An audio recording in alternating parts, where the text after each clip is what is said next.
Allah, cappuccino, cappuccinette, j'espère que vous allez bien. On se retrouve aujourd'hui pour une nouvelle vidéo, une nouvelle story time. Sorcellerie, yeah. Cappuccino, cappuccinette, j'espère que vous allez bien. Bon, mon intro, elle est pas comme d'habitude parce que à la maison, j'ai des ouvriers. Bon, ils m'ont dit qu'ils vont pas utiliser, vous savez, la machine qui fait la découpe de bois. C'est bon, ils ont fini les découpes. Mais pour le reste, ils font la peinture. Mais genre, en tout cas, physiquement, ils sont là. Donc, c'est pour ça que je suis un peu timide, tu vois. Même si je suis dans ma chambre et tout. D'habitude, quand je tourne, je suis toute seule. Donc, je crie, je hurle, je suis truc. Mais là, je suis timide. Donc, voilà. En tous les cas, j'espère que vous ça va. Moi, ça va très bien, alhamdoulilah. Bon, j'ai trouvé que ce sapin. Et j'ai pas trouvé le petit en blanc. Si d'ici là, avant les fêtes, j'arrive à le trouver, je le mettrai. Mais sinon, bah, j'ai bricolé avec celui-ci. Juste avant de commencer la vidéo, j'aimerais éclaircir un point avec vous. Un point que j'ai déjà mentionné, et même ce au début de ma chaîne. Il faut savoir que moi, je vous ai dit, dans ma famille, il y a des gens qui fêtent Noël.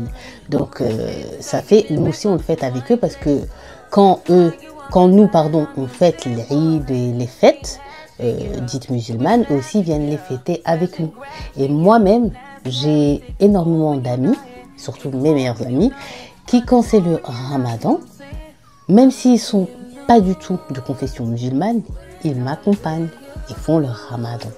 Donc voilà, il faut arrêter de vouloir diviser parce qu'en fait j'ai reçu le message d'une abonnée maintenant aujourd'hui, je crois elle est plus là parce qu'elle avait dit si je le mets elle sera plus là, donc je pense qu'elle n'est pas là ou qu'elle va partir à partir de là. Mais moi, je suis jamais dans la division. Et moi, je fais Noël. Ma grand-mère, elle fait Noël. Mon grand-père, à son âme, il faisait Noël. Donc, ça nous permet en plus de nous retrouver en famille. Et voilà, je le fais depuis que je suis petite. Là, c'est juste parce que j'ai les travaux. Mais j'ai pas pu mettre mon sapin. J'espère qu'ils vont finir mes travaux avant.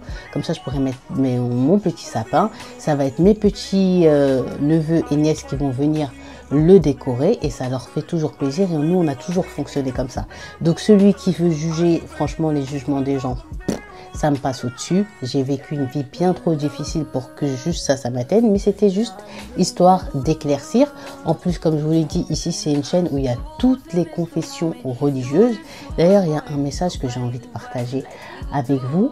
Je sais pas comment je vais faire pour l'avoir. J'ai trouvé comment faire apparaître le message ici. Donc, c'est le message d'une jeune femme qui s'appelle Ilona.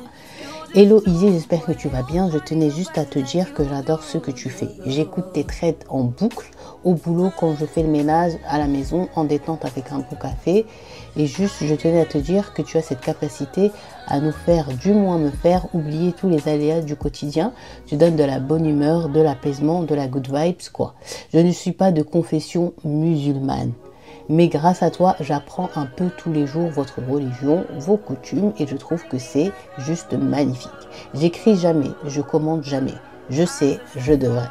Mais je tenais à te le dire, bravo, continue, je retourne faire la chorale. Donc vous voyez, et tous les jours, j'ai des centaines et des centaines et des centaines de messages comme ça qui s'accumulent, que ce soit via, là c'était sur Instagram, mais que ce soit via mes emails, que ce soit via Snapchat. Donc voilà, ici on est comme ça et de toute façon c'est une partie de moi. Donc celui qui veut rester, marhababi, c'est-à-dire qu'il est le bienvenu. Celui qui veut partir, marhababi aussi, je ne vais pas le retenir. Donc voilà, maintenant, une fois que tout ceci est dit, cappuccino, cappuccinette, je vous invite bien, très fortement à prendre dès maintenant votre petit snack, de bien vous caler, de mettre vos écouteurs et d'écouter cette histoire de sorcellerie. Mettez-vous en place, hein. Vous n'êtes pas prêts pour cette histoire, vraiment, elle va vous choquer. La chorale, comment je vais faire? Je peux pas crier, il y a des ouvriers à la maison. Et quand aux eaux, on se retrouve juste après. Yeah. J'espère que vous êtes bien installés. Donc cappuccino, cappuccinette, pour cette nouvelle story time sorcellerie, je vous emmène où? Eh bien, je vous emmène avec moi, Inch'Allah, au Koweït, auprès d'une jeune femme qui veut rester en anonyme. Elle n'a pas donné son prénom, mais vous allez voir que ça ne va pas vous empêcher de rentrer dans l'histoire et surtout d'être touché par ce qu'elle a vécu. Donc cette jeune femme, elle commence son histoire en disant que depuis qu'elle était petite, en fait, elle avait la même et unique meilleure amie. Elles étaient voisines, leur maison où elles ont grandi était collée l'une à l'autre. Elles ont été et fréquenté les mêmes écoles, de la maternelle jusqu'à l'université. Elles ont toujours été dans la même classe et sa meilleure amie, même si ce n'était pas la filière qu'elle avait envie de faire, elle a suivi la jeune femme qui nous raconte son histoire en faisant le même cursus que celle-ci. Et tout allait bien, donc voilà, c'était des meilleures amies, elles dormaient l'une chez l'autre, même leurs mères, elles sont devenues par la suite des amies. Donc quand elles sont arrivées à l'université, ce qu'il faut savoir, c'est que celle qui nous raconte l'histoire et sa meilleure amie, en fait, toutes les filles de ce campus-là, il y avait un garçon qui avait vraiment la cote. Et tout le monde était amoureuse de ce garçon, tout le monde, si ce n'est celle qui nous raconte cette histoire, parce qu'elle dit qu'elle était vraiment à fond dans ses études, et elle voulait pas être perturbée par des histoires de garçons, etc., etc. Mais sa meilleure amie, elle-même, elle était un peu attirée par ce mec. Et ce mec, il savait qu'il avait la cote, donc au début, il avait tendance un peu à jouer, on va dire, avec les filles. Et puis, un jour, comme ça, il est venu parler à celle qui nous raconte l'histoire. Quand il est venu parler avec elle, dans l'espoir au début peut-être de la draguer ou de la tester, à vous de juger, eh bien celle-ci l'a refourguée, elle lui a dit qu'elle n'était pas intéressée, qu'elle devait continuer ses études, qu'elle doit être concentrée, donc ciao, tu vois, t'as tout le reste de l'école qui veut sortir avec toi, donc va vers elle, moi je veux pas de toi. Donc, le mec, quand il a vu qu'elle a réagi comme ça avec lui, déjà, il faut savoir pourquoi toutes les femmes aussi le voulaient, toutes les jeunes filles. C'est parce que en fait, il vient d'un milieu social très très aisé. C'est le fils de vraiment quelqu'un, quoi. Donc, ils ont joué aussi de ça. Donc, les filles rêvaient d'être avec lui et tout, parce que de la tête aux pieds, le gars est habillé en marque. Sa voiture, c'était la plus chère des voitures de tous les autres garçons qu'il y avait dans le bahut. Donc, voilà, sortir avec lui, c'est fait comme des trucs des Américains, là, quand t'es avec le quarterback de l'équipe de football. Nanana. Donc, à partir de ce moment-là, ce qui va se passer, c'est que quand elle va le refourguer comme ça, il va un peu, en fait, redescendre sur terre et savoir que c'est pas parce que tu crois que tu as ça que tu peux acheter ça, genre le cœur des gens. Et donc ça veut devenir dans sa tête à ce mec-là un défi d'avoir cette fille à tout prix. Donc, après plusieurs tentatives, celle-ci l'a rejetée jusqu'à la fin de ses études. Arrive la fin des études, elles obtiennent, elles deux, que ce soit celle qui nous raconte ou sa meilleure amie, leur diplôme ainsi que le garçon qui les draguait. Enfin, qui l'a dragué. Et puis quand il a obtenu son diplôme, donc là elle était un jour, elle dit chez elle tranquillement, quand la sonnette de la porte va sonner. Son frère va aller ouvrir la porte, elle entend qu'il parle avec un garçon, mais elle ne sait pas c'est qui. Donc elle écoute derrière la porte de sa chambre et entend la voix et reconnaît la voix du garçon qu'elle attège. Donc là, elle est prise un peu de panique parce qu'elle se demande qu'est-ce qu'il est venu faire chez elle. Surtout que là, l'école c'était fini, tout ça, qu'est-ce qu'il vient faire? Donc là, il va se passer qu'au bout de quelques minutes, sa maman va venir la voir toute contente, toute farhana, qui sautille partout et qui va lui dire, tu vois le jeune homme un tel, est-ce que tu le connais? Elle dit, ouais, il est avec moi à l'école et tout, mais il veut quoi en fait? Ah, il veut quoi? Il veut demander ta main. Il est venu demander ta main à ton père et tout ça parce qu'il a envie de se marier avec toi. Là, celle qui raconte, elle dit qu'elle a été choquée. Elle ne savait pas comment réagir. Donc si à cet instant-là, la maman, elle était avec sa fille dans la chambre, c'était pour, en fait, avoir une réponse de sa part. Tu veux accepter ou tu veux pas? Là, celle qui raconte, elle dit, oh, doucement, doucement, attendez, laissez-moi respirer. Là, c'est pas comme ça. Il me faut quelques jours de réflexion. Donc la maman, elle repart de la chambre, elle va au salon, elle dit au jeune homme, il lui faut quelques jours de réflexion.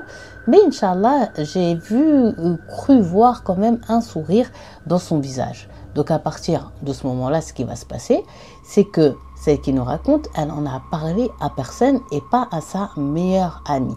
Sauf que comme je vous ai dit au début, les deux mamans aussi sont devenues amies. Donc la mère de celle qui raconte va appeler la maman de la meilleure amie Ils vont discuter au début de tout et rien. Et elle va lui dire, tu sais pas quoi, aujourd'hui, voilà ce qui s'est passé, voilà ce qui s'est passé, voilà ce qui s'est passé. Donc la maman de la meilleure amie, une fois qu'elle raccroche, elle va voir sa fille et lui dit, un tel, elle t'a pas appelé pour te dire qu'aujourd'hui à la maison, elle a eu un prétendant et tout. Sa maman, elle est super contente, c'est elle qui vient de me le dire. Quand la meilleure amie, elle va demander à sa mère, ah bon? Et c'est qui est venu lui demander? Elle dit, c'est un tel, tu vois, le fils d'un tel, la grande famille là, qui était avec vous, tu me disais à l'école et tout. Là, le visage de la meilleure amie s'est décomposé. Tout de suite, elle prend son téléphone et elle appelle celle qui raconte l'histoire pour l'embrouiller. Ah, notre amitié, comme ça, en 2 minutes, tu l'as piétinée. Est-ce que tu as peur que je sois jalouse de toi pour que tu ne me dises pas, pour que je t'apprenne des gens, j'étais censée être ta meilleure amie, etc., etc. Celle qui raconte, elle a dit, elle n'a même pas eu le temps de finir de dire juste le mot allô, que l'autre, elle était déjà en train de l'agresser. Je vais dire, écoute, doucement, calme-toi, je voulais pas te dire parce que moi-même, j'ai même pas encore décidé si je suis ok, si je suis pas ok, mais t'inquiète pas, tu sais très bien qu'au final, j'aurais fini par tout te raconter. Et tu sais quoi, j'arrive. Donc elle sort de chez elle, elle va chez sa meilleure amie, je vous ai dit, leur maison et sont collées l'une à l'autre. Elle monte dans sa chambre directement, sa copine, quand l'autre elle toque, elle veut même pas lui dire entrer, elle rentre quand même. Et elle s'assoit sur son lit directement, elle lui dit arrête de bouder, je savais même pas, moi aussi tu crois que je savais, il est venu, je sais même pas comment il a trouvé mon adresse, je sais même pas comment il a eu le courage de demander comme ça devant mes frères et mon père, maman, alors qu'on n'a même pas parlé et qu'on se connaît même pas, t'avais très bien vu comment je l'avais jeté, tatati, tatata, bref. Donc là, sa meilleure amie, elle la regarde en mode ouais bon, vas-y, je vais te donner le bénéfice du doute. Mais elle n'avait pas, on dirait, elle dit celle qui raconte, maintenant avec le recul, envie de la croire. Donc là, ce qui va se passer, c'est que quand même, après quelques jours de réflexion et des discussions avec sa mère, celle qui nous raconte va finir par accepter la demande en mariage. Parce qu'elle a dit, en vérité, c'est une très belle demande. Et au-delà d'être une très belle demande, elle va avoir une vie de rêve. Donc, elle va en aviser ses parents et le frère va appeler le prétendant et lui dire, écoute, ma soeur, elle est OK. Donc là, ils vont faire une demande en mariage plus officielle, c'est-à-dire qu'il va venir avec ses parents, ses frères et sœurs, le prétendant, qu'on va tout préparer un dîner, que voilà, la demande va être faite devant tout le monde et que là, elle va dire oui devant tout le monde et qu'ils vont commencer à parler du préparatif du mariage, etc., etc. Parce qu'ils ne peuvent pas faire un mariage quelconque. C'est des gens qui ne sont pas n'importe qui. Donc à partir de ce moment-là, voilà celle qui nous raconte, qui part avec sa belle-mère et avec sa mère, direction d'Italie pour s'acheter une magnifique robe de mariée. Une fois qu'elle a trouvé sa robe de mariée, ils reviennent au Koweït et commencent les préparatifs, trouver le meilleur hôtel qui a la plus belle salle de bal. Une fois qu'ils ont la plus belle salle de bal, ils commencent à appeler les plus grands chanteurs du Khalij, du Golfe pour venir le jour du mariage chanter. Bref, ils font quelque chose de royal. Donc arrive le jour du mariage et le jour du mariage, il est juste idyllique. Elle est juste une princesse, tout se passe à merveille. Sa meilleure amie est là, sa meilleure amie est contente, en tout cas le paraît, et tout se passe bien. Une fois la fin du mariage venue, voilà nos 2 jeunes mariés qui s'envolent directement en direction les Maldives et à partir de là, elle dit qu'ils ont énormément voyagé, ils se sont retrouvés des Maldives au Japon, du Japon aux États-Unis, des États-Unis à Paris, bref, ils ont tourné pendant plusieurs mois et sont revenus au Koweït. Et c'est à partir de là que l'histoire va véritablement débuter, quand celle-ci va tomber enceinte de son premier enfant. Là, avant ça, une partie du titre de cette vidéo va rentrer en compte, à savoir les snaps. J'ai appelé cette vidéo Snapchat et sorcellerie. Pourquoi Snapchat? Parce que en fait, il faut savoir que celle qui nous raconte, elle a dit qu'elle avait tendance à tout snapper. Tout. Ses voyages, ses cadeaux. Parce que son mari l'a noyé littéralement sous des cadeaux. Mais pas n'importe quel cadeau, que des cadeaux onéreux. Tels des montres Rolex, des sacs Chanel, des Hermès, des collections. Voilà qu'il y en aura 3 dans le monde. Beaucoup de choses. Et donc, elle a tendance à snapper ses cadeaux. Donc comme elle a tendance à snapper ses cadeaux, ce qui se passe, c'est que tout le monde voit son snap, il y a énormément de personnes qui la suivent, et donc elle a énormément de messages, mais c'est toujours énormément de messages positifs. Et elle attend toujours un message en particulier qui va lui dire « Waouh, c'est trop beau, oh j'aime trop, tatati, tatata ». Mais c'est toujours elle qui est obligée d'aller dire à cette personne « Mais t'as vu mon snap et t'as rien dit ?» ou « Est-ce que t'as vu mon snap ?» et tout. C'est qui? C'est la meilleure amie. Et que dans des cadeaux, on va dire, de folie, ou son mari, par exemple, il va faire un dîner sur la plage, elle va snapper, c'est trop beau, et ben elle attend toujours le message de sa meilleure amie, mais sa meilleure amie, si c'était pas elle qui allait vers elle, elle va jamais écrire d'elle-même.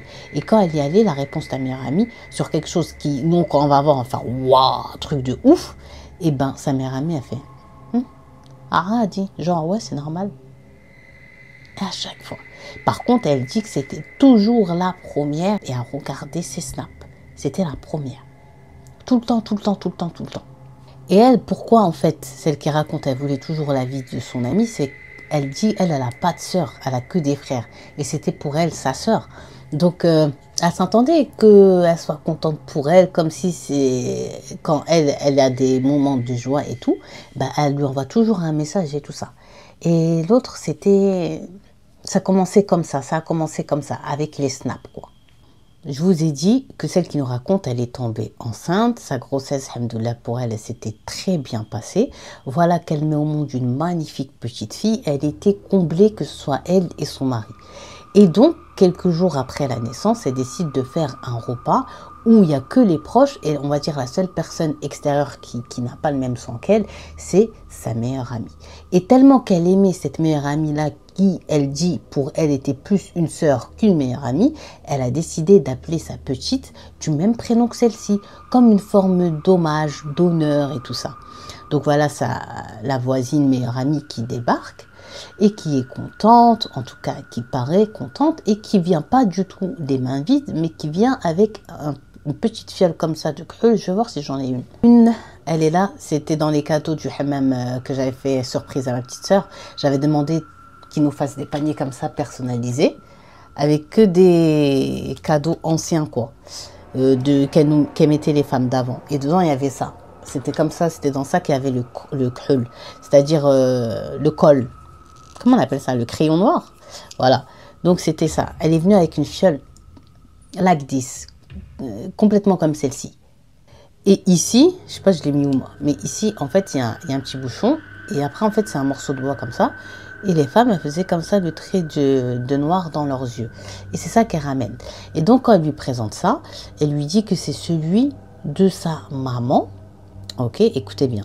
C'est le col de sa maman et qu'ils ont une habitude dans plusieurs pays, c'est que quand en fait un bébé il vient au monde, pour essayer genre de le préserver du mauvais œil, etc., et aussi par coutume du pays, ils ont tendance à mettre dans les yeux du bébé un peu de colle comme ça.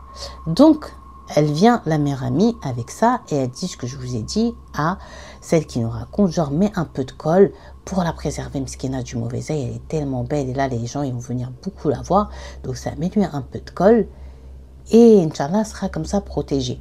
Donc, l'autre, elle va pas se douter de quelque chose, vu que celle-ci est sa meilleure amie, plus comme une sœur, elle va prendre d'elle, eh bien, le col, et va en mettre un peu dans les yeux de son nouveau-né. Mais elle dit quand même qu'elle a senti que la fiole, elle était un peu plus lourde que normalement ce qu'elle doit être, et elle avait une petite odeur qui l'a un peu vite fait déranger, mais là, encore, elle n'était pas en alerte. Elle n'était pas en alerte. Donc, elle va commencer, tac, tac, petit œil de son bébé numéro 1, petit œil de son bébé numéro 2. Et là, tout le monde dit, waouh, machallah, ça lui va trop bien. Et directement, sa copine, bam, elle le récupère, elle lui dit, je suis désolée, j'aurais voulu te le laisser, mais c'est à ma mère et elle y tient beaucoup. C'est quoi ce cadeau que tu ramènes et que tu récupères? Donc une fois Cappuccino-Cappuccinette qu'elle a fait ça, qu'elle a mis le col dans les yeux de sa petite fille, ils ont fini leur soirée normale, le dîner, et après ils ont dansé et chacune est rentrée chez elle. Mais elle dit, une semaine, jour pour jour exactement, après cette invitation-là, ce repas-là, voilà sa petite qui est tombée très très malade. Son ventre et son estomac et tout à ce bébé s'est gonflé d'un seul coup.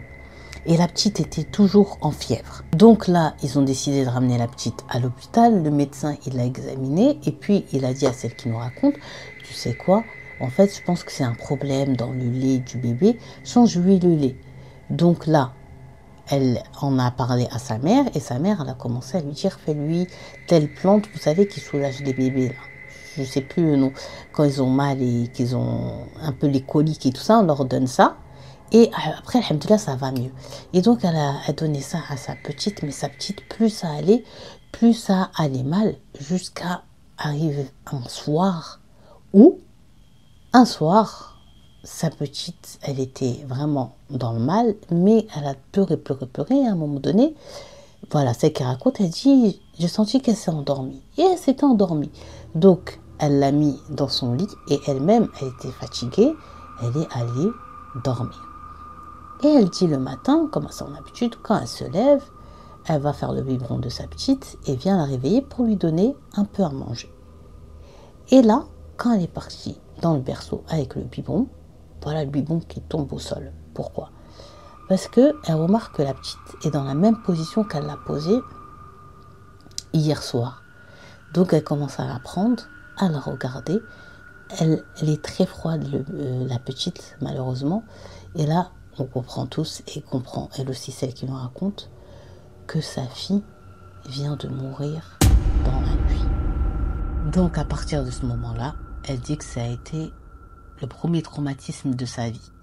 Donc elle a fait une énorme dépression, elle était extrêmement triste, elle dit qu'elle supportait plus personne, même son mari, elle sentait que ça y est, elle l'aimait plus, quand elle le voyait, elle était énervée, bref, elle n'était pas elle-même. Elle dit la seule personne à cette période de sa vie, quand elle a perdu sa fille, qu'elle acceptait, c'était sa meilleure amie. Et sa meilleure amie, elle dit qu'elle a été à ses côtés, qu'elle était présente, qu'elle était là jour et nuit, qu'elle l'aidait, qu'elle faisait à manger, alors qu'elle a un cuisinier, qu'elle a des femmes de ménage, qu'elle a un chauffeur, qu'elle a un chauffeur avec une voiture qui est une Bentley, ça je suis obligée de le dire parce qu'elle m'a dit. Mais voilà, elle a tout en fait. Sa meilleure amie, pourquoi elle veut cuisiner, pourquoi elle veut tout, alors qu'il y a un cuisinier, il y a un chef dans la maison. Non, elle assiste pour faire la cuisine et pour la faire manger elle-même de ses propres mains pour être sûre, celle qui raconte, elle dit qu'elle mange, parce qu'elle était littéralement en train de se laisser mourir, parce qu'elle dit perdre son premier enfant dans des conditions comme ça, tu comprends même pas pourquoi elle est morte, pourquoi ci, pourquoi ça. Donc elle a dit, elle était choquée. Au bout d'un moment, alhamdoulilah, tout va redevenir à la normale, elle dit, parce que Allah, Dieu, aide.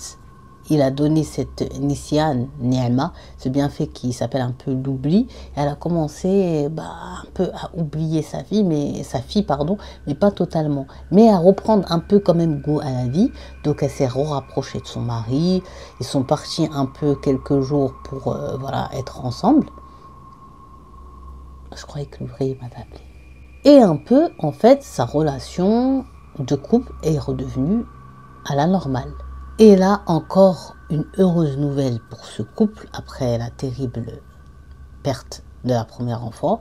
Voilà que celle qui nous raconte apprend qu'elle est enceinte de sa deuxième fille. En plus, c'était une petite fille, vous voyez.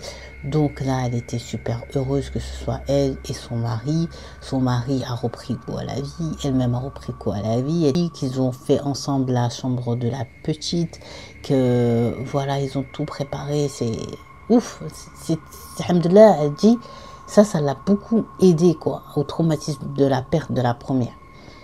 Et arrive le jour où elle va mettre au monde sa deuxième petite fille. Mais avant la naissance de la deuxième petite fille, elle dit qu'elle était repartie vraiment dans son habitude, c'est-à-dire de snapper tout, de partager énormément, de tout faire quoi, à son habitude. Et elle dit toujours, ça avait repris et ça n'avait pas changé. Celle qui était la première à regarder ses snaps, dès qu'elle mettait sur Snap, c'était sa meilleure amie. Et c'était toujours la même chose. Elle la complimentait pas si c'était pas elle qui lui disait mais est-ce que tu as vu, comment tu trouves, etc., etc. Elle lui disait toujours arrête. Et elle dit en fait sa première fille avec l'histoire des snaps et tout aurait dû être une première leçon. Mais ça, elle va l'apprendre. Elle dit malheureusement bien trop tard. C'est des années après cette terrible histoire qu'elle a vécue qu'elle a commencé à comprendre que en fait peut-être que tout montrer sur Snap, tout partager n'est pas bon parce que c'est pas tout le monde qui a le même cœur que toi. Elle dit, elle, quand elle a partagé, elle pensait pas qu'il y avait des gens qui l'enviaient. Elle partageait juste pour partager. Elle dit, elle, quand elle voyait les gens qui étaient bien et qui avaient du bonheur, elle a dit jamais, en gros, elle les a enviés dans le mal. Elle complimentait, elle disait des choses bien, mais elle ne savait pas qu'en fait, ce snap-là lui avait créé des ennemis, mais surtout une ennemie en particulier, une ennemie si jalouse, si envieuse de sa vie, qui va faire tout ce que vous allez voir par la suite. Donc là, elle a mis au monde sa deuxième petite fille, alhamdoulilah, pleine forme, pleine santé, très beau bébé. Elle était ravie. Elle avait des airs de la petite qui était morte avant. Donc au début, il y avait un peu de tristesse. Elle avait un peu de mal, mais elle dit tout de suite, elle a attrapé son cœur, son bébé. Et tout se passait bien, que ce soit elle avec son mari, le mari avec le bébé. Tout était redevenu normal. Et elle dit un jour, elle était en discussion avec son mari, elle lui dit, écoute, quand mes amis viennent, j'en ai marre de te bloquer, genre que tu dois attendre dehors que mes amis partent pour que tu rentres à la maison. J'ai vu dans le jardin, là, on a une partie qui est assez grande et tout, pour que tu me construises un majlis. Donc, vous vous rappelez, un majlis, genre un endroit réservé soit aux femmes, soit aux hommes, mais où ils peuvent tout faire normal, quoi. Donc son mari, il lui a dit, il n'y a pas de problème. Je vais te ramener des architectes, je vais te ramener des ouvriers, tu choisis comment tu veux que ce soit, le design, comment tu veux le faire, t'inquiète. Donc son mari, dès le lendemain matin, il lui envoie un ouvrier, un architecte, il commence les plans et tout, elle dit les couleurs, comment elle voudrait que son majlis y soit et tout. Tant que le rendez-vous avec l'architecte et les ouvriers est fini, elle prend son téléphone et qui elle appelle pour annoncer cette nouvelle qu'elle est en train de construire, tatati, tatata, elle appelle sa meilleure amie. Donc sa meilleure amie, elle lui a dit, oh c'est trop bien, tu vas nous faire un endroit où on va pouvoir s'éclater tranquillement et tout, non c'est trop bien. Et tout, et elle lui dit, écoute, en plus, tu sais quoi, là, j'allais rentrer à la maison, mais j'avais envie de passer te voir avec la petite, voir comment vous allez. Donc, celle qui raconte, elle lui a dit tout de suite, elle a dit, mais bien sûr, passe, t'as même pas besoin de m'appeler, ma maison, c'est ta maison, t'es ma sœur et tout. Donc, voilà la meilleure amie qui débarque et qui se pose, et elle a dit, ils ont commencé à discuter un peu de tout et rien, quand la meilleure amie, elle va lui dire, mais franchement, t'as eu une très belle évolution, et tu sais quoi, j'arrête pas à penser au jour de ton mariage, tellement que, voilà, tout s'est bien passé en fait, et que je sais même plus en fait comment c'était, t'as pas des photos, des trucs et tout. Donc t'as celle qui raconte, elle dit bien sûr, j'ai tous mes albums, ils sont dans ma chambre, viens on prend le bébé, on monte là-bas. Donc ils sont montés, ils ont mis le bébé dans son berceau, et elle est partie, celle qui nous raconte, c'est-à-dire chercher ses albums de mariage. Elle s'est posée avec sa copine sur le lit et il feuillette comme ça, il rigole, il feuillette, mais au bout d'un moment, voilà le bébé qui va se mettre à pleurer. Donc celle qui raconte, elle va s'excuser auprès de sa meilleure amie, lui dire, attends 2 minutes, je vais voir la petite à la quoi, je reviens, continue de feuilleter. Elle part. Donc là, elle dit le temps qu'elle part voir le bébé, jamais en fait elle se serait dit dans sa tête, elle peut me piquer une photo. Donc quand elle est revenue, ils ont continué à feuilleter l'album normal. Donc ils ont passé la soirée ensemble et voilà la meilleure amie qui part enfin chez elle. Donc là, ce qui se passe, c'est que dès le lendemain matin, encore une fois, qui appelle celle qui nous raconte? Eh bien, la fameuse meilleure amie pour lui demander un service, vous allez voir, quand même assez coûteux. J'ai écoute, j'ai une galère, voilà, il me manque beaucoup d'argent, j'ai un crédit, là si je le ferme pas d'ici je ne sais combien de temps, ils vont venir, ils vont soit prendre ma voiture ou quelque chose, ils en ont besoin, tu sais, pour aller au travail, etc. Elle commence à pleurer et tout. Directement celle qui raconte, elle lui dit non, pleure pas. moi je suis ta sœur, t'inquiète pas, c'est combien? Elle lui a sorti une somme quand même qui était importante. Elle a dit c'est une somme normalement qui se prête pas, parce que c'est quelque chose de conséquent. Mais elle lui dit t'inquiète pas, je vais voir avec mon mari. Elle lui dit s'il te plaît, je lui dis pas que c'est pour moi et tout. Elle lui dit t'inquiète pas, je vais gérer. Elle attend que son mari rentre du travail, elle va le voir, elle lui dit écoute, comme elle sait qu'il est vraiment pété de thunes, elle lui dit écoute, j'ai vu un sac, écoute truc, c'est une collection, non, s'il te plaît, j'en ai besoin, non, j'en ai envie, c'est pas un besoin, j'en ai envie, tout, je veux l'avoir, nanana. Et son mari lui dit mais oui, il n'y a pas de problème, tu veux l'acheter quand? Elle lui dit ouais, je veux l'acheter. Il lui dit ouais, bah, je vais venir avec toi et je t'achète. Elle lui dit non, j'ai envie d'aller avec mes copines au mall et tout ça. Nanana. Bon, il lui dit demain, tu vas trouver, je vais t'envoyer ça, l'argent dans le compte. Dès le lendemain, il lui fait le virement, elle va à la banque, elle prend l'argent, elle se donne rendez-vous avec la meilleure amie pour lui remettre les sous. Là, la meilleure amie, elle lui dit merci beaucoup, tu m'as sauvée. Elle lui dit arrête de pleurer, quand tu as besoin de quelque chose, tu me demandes, c'est comme si j'étais ma soeur. Et en plus, tu es ma soeur, tu sais très bien. Donc voilà, ma tardèche en français, genre n'hésite pas. N'hésite pas, si tu as besoin, je serai toujours là pour toi. Et donc là, chacune repart dans sa voiture. Et voilà, elle est partie quand même acheter le sac, elle avait de côté. Et quand son mari l'a vu, donc il n'a pas grillé que c'était un plan. Mais le pire dans tout ça, avant qu'elle remonte dans sa voiture, la meilleure amie, pour partir, comme elle l'avait consolée, l'autre et tout, elle est partie un peu bien vite, selon celle qui nous raconte, et un peu trop heureuse, mais elle s'est dit, parce qu'elle a dû la soulager, quoi, la soulager. Et donc, elle a été heureuse de la voir contente et partir directement comme ça. Mais ce que, malheureusement, celle qui nous raconte va comprendre un peu trop tard, beaucoup trop tard, c'est qu'elle ne savait pas que cet argent, qui était son propre argent, puisque c'est l'argent de son mari qui lui a donné là, eh bien c'est avec cet argent-là, leur propre argent, qu'elle va leur faire des dingueries. Donc là, on est quelques jours après que celle qui nous raconte ait emprunté les sous à la meilleure amie. Là, la meilleure amie, elle appelle et ce jour-là, en fait, la structure du Majlis était finie. Maintenant, il n'y avait plus qu'à choisir le design, le mobilier qu'elle allait en fait mettre à l'intérieur. Donc la meilleure amie, elle l'appelle et elle savait que ce jour-là, c'était le jour où l'architecte d'intérieur, la décoratrice et tout allait venir. Donc elle me dit, écoute, j'ai sélectionné quelques designs, j'ai envie de te les montrer, est-ce que je peux venir? Donc celle qui nous raconte, elle lui dit, bien sûr, la maison, c'est la tienne, tu viens quand tu veux. Donc là, ce qui va se passer, c'est que la meilleure amie, elle débarque, elle lui montre quelques designs. Et celle qui raconte, elle lui dit, écoute, tu sais quoi? Attends, avant de me montrer tout ça, je vais aller nous faire quand même 2 petites tasses de café, des petites choses à grignoter. Et après, tu montres ça, mais on va pas rester comme ça à parler sans boire ni manger. Donc celle qui raconte, elle quitte son majlis et direction sa cuisine. Seul reste dans le majlis, détail très important pour la suite de cette histoire, retenez-le, eh bien, celle qui nous raconte, la meilleure amie. Donc, celle qui nous raconte, elle a fait les cafés, elle revient avec le plateau et quand elle rentre dans le majlis, elle trouve sa meilleure amie debout. Dès qu'elle l'a vue, elle a commencé à trembler, elle n'était pas bien, son visage elle a changé de couleur plusieurs fois, mais elle ne comprend pas, celle qui nous raconte pourquoi. Elle dit que sa copine, elle était debout à côté, vous savez, elle a des mettre 3 espèces de colonnes à l'intérieur de son majlis, comme ça, des énormes colonnes, mais elle dit que c'était des colonnes en bois, pour le rappel un peu des tentes bédouins, mais que ces tentes-là, elles devaient être cimentées, c'est-à-dire on devait venir couler du béton. Sauf que ça allait être que dans quelques jours. Mais il y avait déjà le poteau qui était en place, qui était maintenu, je ne sais pas comment ils ont maintenu ça, et c'était dans le sol, quoi, dans le sol. Et il fallait juste venir mettre du béton.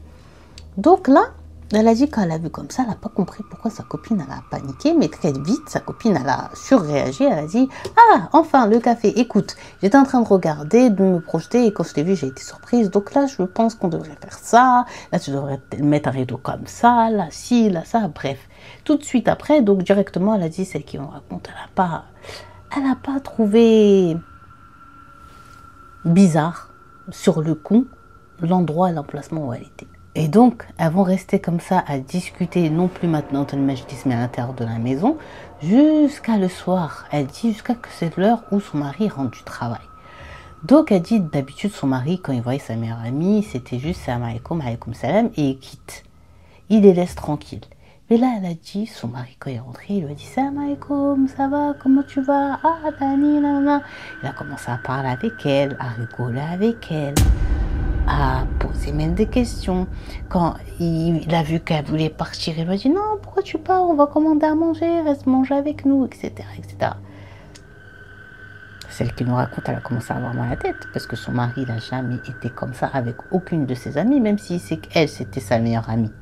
Il n'a jamais réagi comme ça. Donc une fois que la meilleure amie s'est excusée, qu'elle a dit qu'elle ne pouvait pas rester, elle est partie. Le mari de celle qui raconte, il a suivi du regard jusqu'à qu'elle est sortie de la maison comme ça. Et là, celle qui raconte, elle a dit quoi? La porte s'est fermée, elle a dit Esher, genre réveille-toi, qu'est-ce qui se passe? Qu'est-ce qui t'arrive aujourd'hui? Pourquoi tu réagis comme ça? Pourquoi tu as parlé avec ma copine comme ça? Mais t'es trop bizarre, mais si, bata. Et là, le mari, il a rigolé, il a dit, mais non, c'est normal, arrête, c'est bon, il n'y a rien. Tu sais quoi, va t'habiller, on va aller dîner, toi et moi. Elle a dit, bon, elle ne voulait pas plus faire un drama. Elle est partie se préparer, ils sont sortis dîner, ils sont rentrés le soir. Et elle a dit que ce soit elle et son mari, ils ont senti une fatigue comme jamais. Ils n'ont même pas pris, elle dit, le dessert, alors que le dessert, c'est toujours le truc dans le repas qu'elle attend le plus, que ce soit elle et son mari, ils sont plus sucrés que salés. Mais là, ils étaient fatigués, ils ont eu mal à la tête, ils voulaient rentrer chez eux. Elle a dit quand ils se sont mis dans leur lit pour dormir, première fois de sa vie, qu'elle va faire des cauchemars de ce level-là. Première fois. Elle a vu, elle dit dans ses cauchemars des trucs qu'elle ne veut même pas nous dire tellement que c'était apeurant. Bon, elle nous dit un peu une partie de ses cauchemars, c'est qu'elle rêvait que elle avait dans le lit de sa petite, elle voyait des serpents et des grands araignées, genre qui essayaient de manger sa fille. Et donc elle se réveillait en sursaut. Elle allait voir, mais elle ne trouvait rien. Elle rêvait qu'au premier étage de la maison, il y avait un âne apeurant qui était en train de faire son cri là d'âne, mais vraiment apeurant. Elle se réveillait en sursaut. Et elle rêvait qu'il y avait une femme qui fait peur, qui venait et qui lui faisait des nœuds dans ses cheveux. Quand elle se levait, elle disait, ton premier réflexe c'était de faire ça. Elle voyait que ses cheveux étaient normaux, ils étaient lisses, il n'y avait pas de nœuds, mais elle avait peur. Et elle n'arrivait pas à se rendormir. Et ça, elle en a parlé, elle dit à personne. Elle les gardait pour elle, parce qu'elle a toujours entendu dire que quand tu racontes un mauvais rêve, ce mauvais rêve-là peut, voilà, se réaliser. Là, elle nous dit qu'arrive le jour, dans la période où elle a commencé à faire ses cauchemars, où les ouvriers, ils venaient pour couler le béton, le ciment, là, dans les poteaux que je vous ai dit. Et elle dit, genre en détail, dès que les ouvriers ont coulé le ciment, 3 jours après, par calcul, 3 jours après, que ce soit elle, que ce soit son mari, que ce soit son bébé, les 3 sont tombés malades de manière fulgurante. Un truc de fou. Ils sont tombés malades comment? Ils ont eu une fièvre. Elle a dit, ça n'aurait pas été choquant de voir écrit 60 degrés tellement qu'ils étaient bouillants. Que ce soit elle, son mari et son petit bébé. Donc elle a dit que ce soit elle et son mari, ils ont réussi un peu à supporter.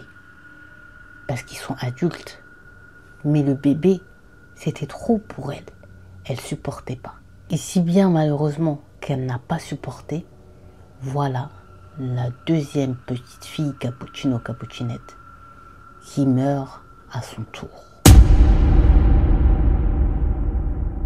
Donc elle nous dit, après la mort de sa deuxième petite fille, elle était tellement encore une fois touchée, choquée, ça lui a rappelé la mort de sa première petite fille, que là elle est rentrée, elle dit, dans une grande phase de dépression, où elle ne sortait plus de sa chambre ni de son lit, où elle n'ouvrait plus les fenêtres ni ses volets, où elle ne supportait pas du tout la présence de son mari, ni voulait le regarder dans le blanc de ses yeux. Elle voulait que l'éviter, elle voulait parler à personne. Que ce soit sa meilleure amie à cette période-là, elle a dit, elle essayait de l'appeler, elle essayait d'avoir de ses nouvelles, mais elle a dit, elle était tellement touchée que même elle, elle n'a pas calculé, qu'elle ne va pas donner l'heure. Elle lui répondait à rien, que ce soit message ou appel, rien du tout. Elle pouvait y rester des semaines durant enfermée dans sa chambre, sans boire, sans manger, sans rien. Concernant, il nous dit son mari, son état à lui, c'était quoi? C'était qu'au début, bien sûr, il a été triste, il a été choqué, il a été touché, mais très vite, il a commencé à sortir. Et très vite, elle a commencé à découcher de la maison. Mais elle a dit encore, elles sont fichées. Là, à cet instant-là, elle n'était plus, elle dit, elle-même. Là, la peine, elle avait trop pris le dessus. Avoir 2 petites filles, elle dit, magnifique, tu les portes pendant 9 mois, tu les mets au monde, tu as des rêves pour elles, et que les 2, elles meurent dans des circonstances comme ça. Bizarre, ça marque. Concernant même tout son personnel de maison, elle dit qu'elle les a tous renvoyés. Elle voulait personne. Elle restait, elle dit, dans le noir complet. Elle n'arrivait même plus à différencier le jour de la nuit, tellement que la lumière ne rentrait plus dans la maison. Là, il va se passer quoi? Elle dit qu'elle va rester dans cet état-là, toute seule, durant 1 mois, à ne pas voir la lumière du jour ni la côtoyer, à été plus savoir faire la différence entre le jour et la nuit. Et elle a dit, elle voulait voir personne, encore une fois. Donc là, un soir, il va se passer une dinguerie. Donc là, elle nous dit, un soir, elle est encore en train de pleurer dans son lit, dans le noir. La télé pas allumée, aucune petite lampe, rien, rien. Son téléphone lui-même, il est éteint. Elle dit, elle est comme ça dans son lit et tout. Elle a dit, il devait être très tard le soir, mais elle n'a plus la notion du temps. Quand elle entend la porte d'en bas de la maison s'ouvrir et quelqu'un rentrer, la porte derrière se refermer. Donc instinctivement, elle dit, elle se dit, c'est qui? Ben, elle se dit, c'est son mari. Mais elle dit, quand elle voit au bout de 10 minutes, son mari n'est toujours pas venu dans la chambre, ni la voir, ni prendre de ses nouvelles, elle a dit, elle a commencé à trouver un peu le temps long, et ça surtout bizarre. Mais elle dit, au bout de 10 autres minutes, elle commence à entendre quoi? Elle commence à entendre, dites-vous, des pleurs de petites filles. Mais pas n'importe quelle pleurs de petites filles quelconques qui pourraient venir de la rue, non, ça vient de la maison, de l'intérieur, de bas, de bêta, de sa maison, mais surtout ses pleurs. Pourquoi ça va lui parler? Parce que c'est les pleurs que ces 2 bébés faisaient, c'était leur voix. Donc là, elle dit instinctivement, première fois en un mois, elle allume la lumière de son chevet. Petite lumière très fifa, très légère. Et elle se lève de son lit et commence à se diriger vers la porte de sa chambre. Elle l'ouvre, elle dit, toute la maison est plongée dans le noir absolu, l'obscurité, mais elle dit, elle ne craint rien. À ce moment-là, comme elle entend les pleurs, elle dit, c'est son cœur de mère et non sa peur là qui la guide. Mais elle dit, normalement, elle n'aurait pas dû s'aventurer comme ça, surtout dans le noir complet. Donc là, il va se passer quoi? Il va se passer Cappuccinette, qu'elle va se mettre à suivre les pleurs de ces 2 petites filles. Qu'elle dit au début, elle entend un peu de manière étouffée, mais plus elle s'approche, plus le son devient moindre, c'est-à-dire devient clair. Elle sait que les pleurs, ils proviennent de l'étage du dessous. Donc elle commence à emprunter ses escaliers, elle dit, elle descend, et tellement que elle a la tristesse, elle n'est plus lucide, elle n'a plus la notion du temps, ni rien du tout, elle dit, elle a complètement oublié que ses filles étaient mortes, la pauvre. Et là, elle arrive à l'étage d'en dessous. Là, celle qui raconte, elle dit, seules les mamans qui ont perdu leur enfant peuvent la comprendre à cet instant-là de l'histoire. Elle a dit, vous n'êtes plus vous-même, vous entendez, vous êtes tellement envie de voir vos enfants que vous avez l'impression de les voir ou de les entendre. Mais elle dit à cet instant-là, c'était réel. Elle les entendait très bien. Si bien même qu'elle disait, ne pleurez pas, j'arrive tout en avançant. Elle les cherche, elle les cherche. Pour elle, les pleurs, c'était comme si en fait ses enfants, ils cherchaient à l'appeler. Elle dit, ils cherchent à m'appeler pour que je les prenne dans mes bras, pour que je leur donne la tétée, pour que je sois avec eux. Ils me cherchent parce qu'ils pleurent comme ça, parce qu'ils ne me voient pas. Ils ont envie d'être auprès de moi et moi j'ai envie d'être auprès d'eux. Donc elle dit, elle continue d'avancer comme ça, dans le noir obscur, sans se douter un seul instant du traumatisme vers lequel elle s'avance. Donc là, elle arrive à l'étage d'en bas. Elle dit, une fois qu'elle a posé ses deux pieds à l'étage de en bas, eh bien, les pleurs de ces deux petites filles se sont arrêtés. Et elle a dit dans sa tête, comment ça se fait que les pleurs se sont arrêtés? Wen Banati, où sont mes filles? Où sont mes filles? Où sont mes filles? Elle dit là, elle commence à tâter, parce qu'elle dit c'était vraiment très obscur, le mur pour essayer de trouver l'interrupteur, allumer la lumière et chercher ses filles, la pauvre. Et elle dit là, elle est là, donc elle tâte, et elle arrive à mettre la main sur l'interrupteur. Elle va pour appuyer quand elle dit tout d'un coup, elle sent, bim, qu'on lui prend la main et elle commence à paniquer. Parce qu'elle ne voit pas qui est en train de lui faire mal et lui serrer sa main comme ça. Donc elle dit, quand elle commence à regarder, tourner sa tête pour voir qui est en train de la tenir, elle sent que c'est une... On l'empoigne. Et cette prise-là, c'est la force d'un homme, elle dit. Donc elle se tourne. Et là, elle voit, elle dit, un visage qabih, c'est-à-dire moche, apeurant, effrayant d'un homme qu'elle n'a jamais vu de sa vie avec des yeux. Elle dit qu'ils sont pas morts. Elle dit quand elle l'a vu, elle s'est mise à hurler si bien qu'elle est restée à hurler comme ça jusqu'à qu'elle s'est évanouie. Et dites-vous qu'elle ne va se réveiller que le lendemain matin de son évanouissement après ce choc-là, mais même pas au premier étage de là où elle était. Non, dans la salle de bain. Et elle dit une des salles de bain qu'ils n'utilisaient pas trop, quoi. Ils n'allaient jamais dans celle-ci. Elle est en panique. Donc là, quand elle s'est réveillée, elle voit qu'elle est dans cet endroit-là. Elle panique, elle dit, qu'est-ce qui m'est arrivé? Elle a mal à la tête. Elle dit, est-ce que genre, en gros, tout ça c'était juste une illusion, un rêve, un cauchemar? Qu'est-ce que c'était? Mais pourtant, quand elle va voir sa main cappuccinette, elle va voir qu'elle a un bleu et des traces comme ça de doigts. Donc directement, elle dit quand elle reprend un peu de force, elle sort de cette salle de bain. Là, c'était le jour parce qu'elle voit que voilà les lumières du salon, couloir et tout, où il y a des fenêtres, le jour il rentre quoi. Et elle va directement dans sa chambre, elle prend son téléphone, elle a encore mal à la tête, elle a bien vérifié d'abord dans la maison qu'il n'y avait personne, il n'y avait vraiment personne. Elle prend le téléphone, elle appelle son mari, elle attend, mais il ne décroche pas. Donc là, elle se dit directement, elle va appeler sa meilleure amie pour lui parler de ce cauchemar et tout, et qu'elle la rassure, qu'elle la réconforte. Ça sonne, et elle aussi ne répond pas. Donc elle a dit, quand ils n'ont pas répondu, bon, elle a jeté son téléphone, elle a été un peu contrariée, que personne ne lui réponde. Et elle a dit d'un coup, ah, elle a senti une douleur au niveau de son utérus. Mais c'était une douleur, elle a dit légère, mais quand même, elle a senti quoi, une douleur.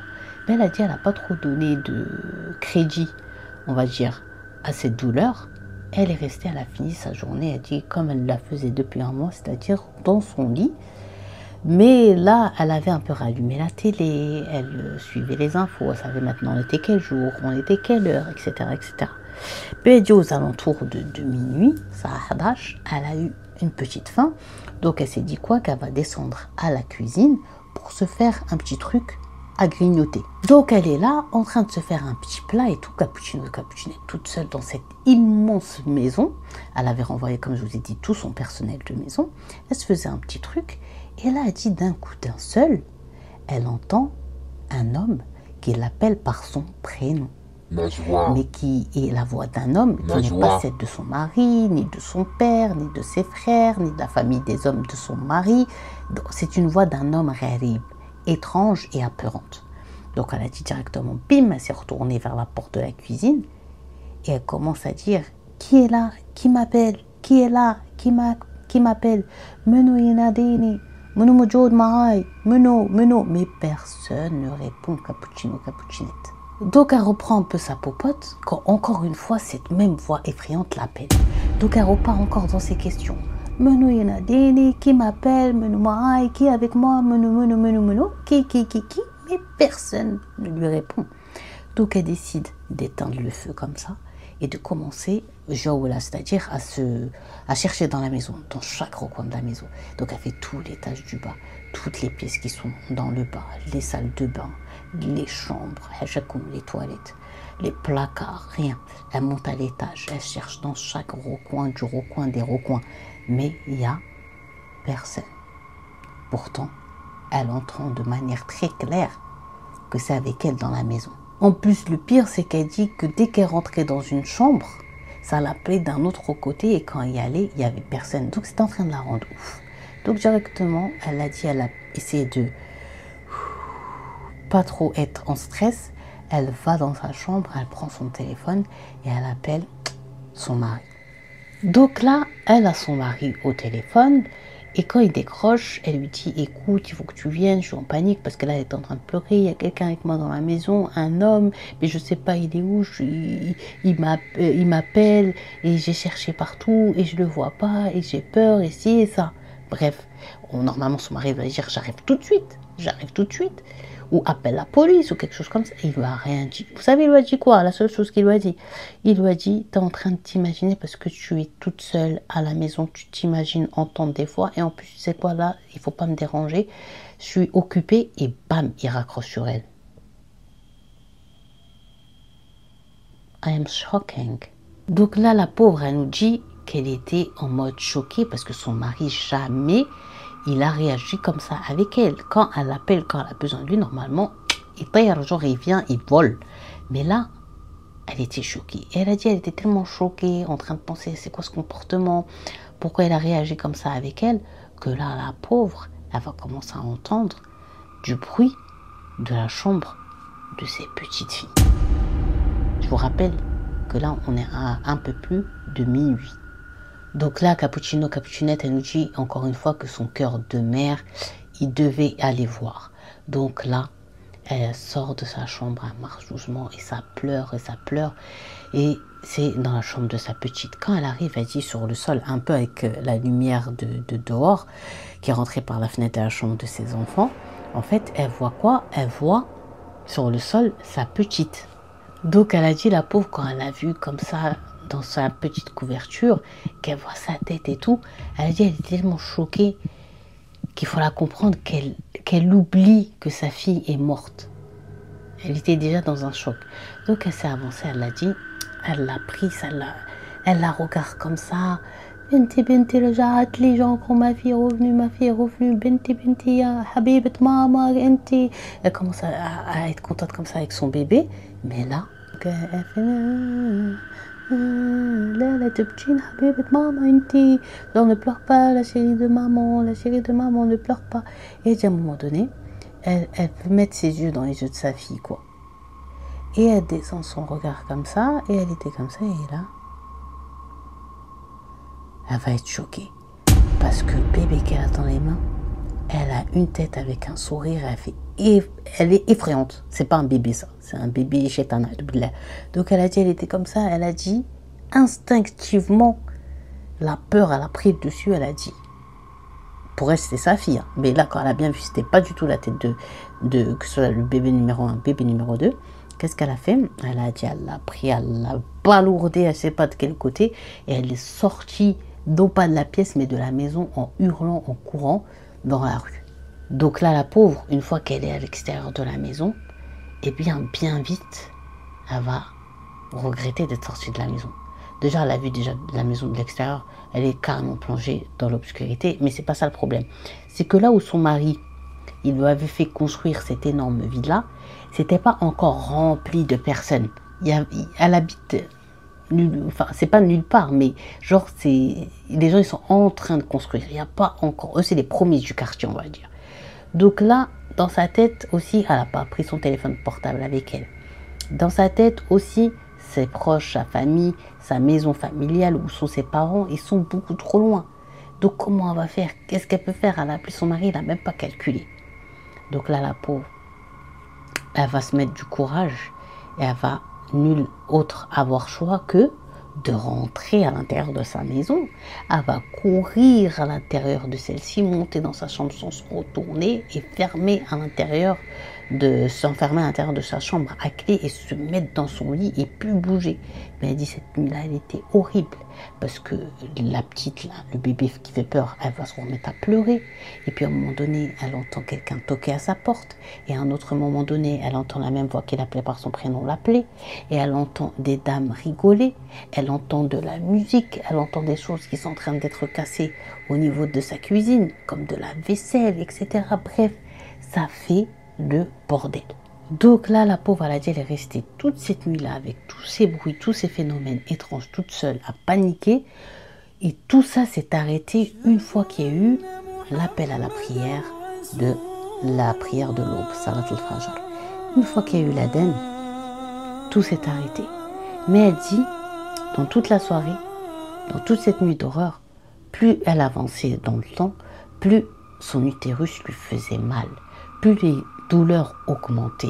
Elle avait l'impression, elle dit, qu'on était en train, il y avait une main qui était en train de lui enlever son utérus. Tellement la douleur, elle était trop forte. Donc elle a dit, comme il y a eu l'appel à la prière, il fallait qu'elle aille prier, mais il fallait qu'elle aille faire les ablutions. Donc elle a dit, comme tout s'était arrêté avec l'appel à la prière, elle se dit en danger.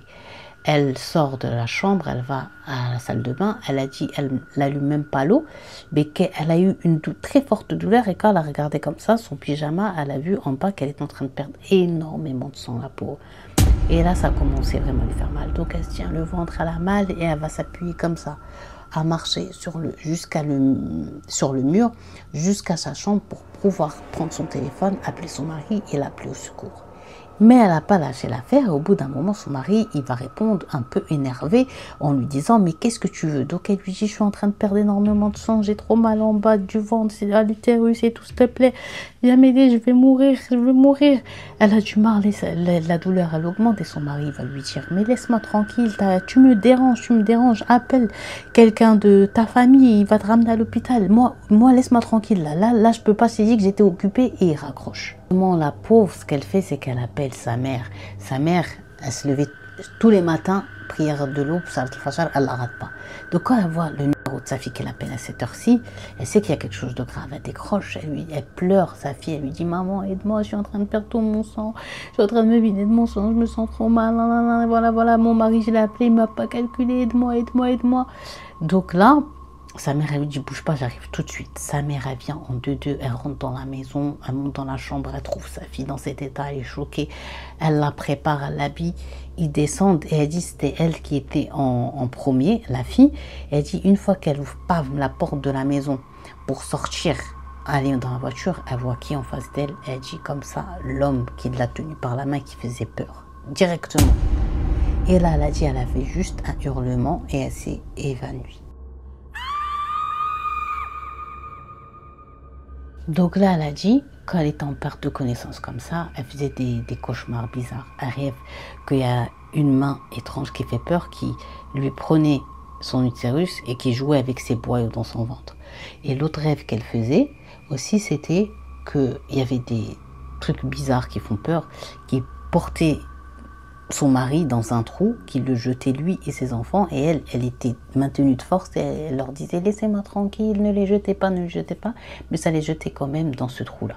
Et là, elle dit, elle se réveille directement de ce cauchemar-là à l'hôpital, et elle trouve qui autour d'elle, elle trouve sa mère, sa famille, mais surtout son mari. Donc là, elle a dit, elle était tellement en colère contre lui, quand elle l'a vu, elle lui a dit, ouais, là, tu fais du cinéma parce qu'il y a ma famille et tout, alors que quand je t'ai appelé plein de fois pour que tu viennes m'aider, tu m'as dégagé comme si c'était même pas ta femme, que si j'étais moins que rien et tout. Donc son mari, il la regarde avec étonnement, il regarde le reste de sa famille avec étonnement, il lui dit, mais n'importe quoi, de quoi tu me racontes, si tu n'as pas parlé depuis quand, je sais même plus depuis quand, on s'est même pas parlé et tout. Elle lui dit, écoute, tu vas pas me rendre folle. Elle dit à sa mère, donne-moi s'il te plaît mon sac. Elle ouvre son sac, elle prend son téléphone, elle veut lui montrer le journal de l'appel comme quoi elle l'a appelé.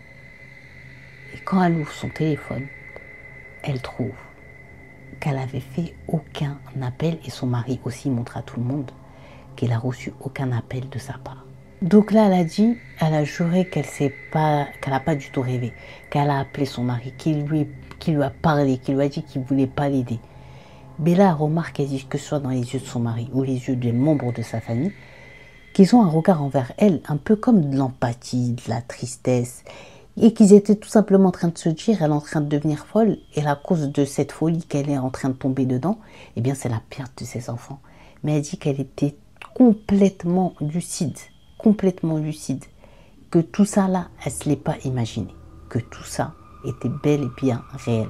Bref, là, elle dit, ils lui font des examens, et les médecins, ils viennent, et c'est pas un médecin, c'est plusieurs dans la chambre, et elle sent que la nouvelle va être mauvaise. Et malheureusement pour elle, effectivement, elle allait être très très mauvaise même. Parce qu'ils vont nous dire qu'elle a une maladie grave au niveau de son utérus et que c'est trop tard. Il y a maintenant une seule alternative en fait si elle veut rester en vie et guérir. Ils disent c'est quoi? Ils lui disent c'est d'enlever l'utérus. Donc là, elle comprend que malheureusement, elle n'aura plus jamais la joie et la chance d'être mère. Donc c'était un moment, elle dit, horrible pour elle. Horrible, horrible, horrible. Elle s'est mise à pleurer. Mais elle a dit qu'elle n'avait pas le choix et qu'elle devait subir cette opération. Donc là, elle a dit, ils ont fait l'opération. Elle a eu un succès. Elle était plus malade, mais malheureusement, elle a dit, elle a perdu la chance d'être maman à nouveau, de nouveau. Donc elle dit, manière de santé physique, ça allait bien, mais santé mentale, elle était à zéro. Arrive le jour où elle sort finalement de l'hôpital et elle était encore très affaiblie. Elle n'arrive plus à marcher, elle ne veut même pas manger, elle n'a même pas la force de manger. Elle perd ses cheveux. Bref, c'est vraiment difficile. Donc là, elle dit qu'elle ne parle plus, qu'elle reste sans émotion. Elle dit c'est juste un corps. Elle est là physiquement, mais le mental, elle dit, va savoir il est où. Elle dit, elle a tellement perdu du poids que ses os, tous ses os, que ce soit de son visage, de son corps, tous ses os se voyaient. Elle a perdu énormément alors qu'elle a dit, elle a toujours été une femme qui était ronde. Là, elle a dit, elle a fondu d'un seul coup comme ça, jusqu'à on voit ses os. Donc là, elle dit, elle reste comme ça dans cet état-là. Mais arrive le jour où elle dit, elle aurait préféré être morte 1 million de fois que d'entendre et de savoir la nouvelle qu'elle allait entendre là. Elle dit, elle aurait préféré être morte avec ses filles enterrées depuis que de savoir ce qu'elle allait apprendre. Elle dit, son mari, il est venu la voir, il s'est assis auprès d'elle, il parle avec elle, il commence à prendre ses nouvelles au niveau de sa santé. Elle dit, lui il parle, elle ne parle pas, elle reste à regarder le mur. Elle dit, elle l'entend, mais elle ne se tourne même pas vers lui ni rien. Mais par contre, ses oreilles, elle dit, fonctionnent bien. Et puis là, son mari, il va lui dire, il y a quelque chose que je dois te dire et que j'ai envie de te dire depuis, mais avec tout ce qui t'est arrivé, c'était jamais le bon moment, mais là, aujourd'hui, j'ai décidé que j'allais te dire cette chose. Son mari, Cappuccino Cappuccinette, lui dit qu'il s'est marié, qu'il a une deuxième femme et qu'il a pris cette deuxième femme quelque temps, un peu, avant qu'elle ne tombe malade. Et que maintenant, comme elle est tombée gravement malade, en fait, comme c'est un homme, il ne peut pas rester tout seul, il lui faut une autre femme pour s'occuper de lui, etc., etc.